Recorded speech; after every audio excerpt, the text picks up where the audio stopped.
এবার যদি আমরা এমসিইউ এর দিকে তাকাই, পর্দায় তো রিরিকে আমরা প্রথম দেখলাম ব্ল্যাক প্যান্থার ওয়াকান্ডা ফরএভারে। হ্যাঁ, 2022 সালে। আর ডমিনিক থর্ন চরিত্রটাকে দারুণভাবে ফুটিয়ে তুলেছেন। সেখানেও তো সে এমআইটির ছাত্রী, যে হঠাৎ করেই ওয়াকান্ডা আর ট্যালোকানের একটা বিশাল গ্লোবাল কনফ্লিক্টে জড়িয়ে পড়ে। হ্যাঁ, আর ওই সূত্রেই ওর আমার একটা নেক্সট লেভেল আপগ্রেড পায়। ওয়াকান্ডান টেকনোলজি ছোঁয়া লাগে। একদম।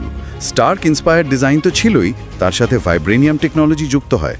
ফলে একটা নতুন আরও পাওয়ারফুল আয়রন হার্ট স্যুট আমরা দেখতে পাই। আর এখন তো ওর নিজস্ব সিরিজ আসছে ডিজনি প্লাসে, আয়রন হার্ট। হ্যাঁ, এটার জন্য অনেকেই অপেক্ষা করে আছে।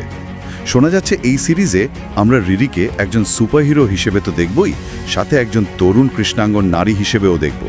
মানে প্রযুক্তি নির্ভর এই পৃথিবীতে ও নিজের আইডেন্টিটি আর নৈতিক চ্যালেঞ্জগুলো সামনে আসবে। ঠিক।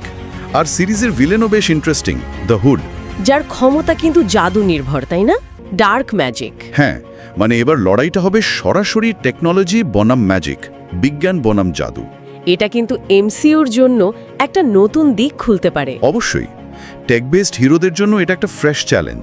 তাহলে কমিক্সের পাতা থেকে সিনেমা আর এখন নিজের সিরিজ, এই জার্নিটা সত্যি ইন্সপায়ারিং। নিঃসন্দেহে ওর মেধা, ওর চারিত্রিক দৃঢ়তা, ওর হার না মানা মনোভাব, এগুলো ওকে নেক্সট জেনারেশনের হিরোদের জন্য একটা দারুণ অনুপ্রেরণা করে তুলেছে। ওর গল্পটা এটাই প্রমাণ করে যে হিরো হতে গেলে সবসময় বড় নাম বা লিগেসির দরকার হয় না। একদম। প্রতিভা আর ইচ্ছা শক্তি আসল। তাহলে সবশেষে একটা প্রশ্ন মনে আসছে। হ্যাঁ, বলুন। রিরি মানে সায়েন্সের প্রতিনিধি, সে যখন সরাসরি ম্যাজিকের মুখোমুখি হবে, এই টেক ভার্সেস ম্যাজিক কনফ্লিক্টটা মার্ভেল ইউনিভার্সে ভবিষ্যতের টেক হিরোদের জন্য কী ধরনের নতুন চ্যালেঞ্জ বা সম্ভাবনা তৈরি করতে পারে? এটা একটা দারুণ প্রশ্ন।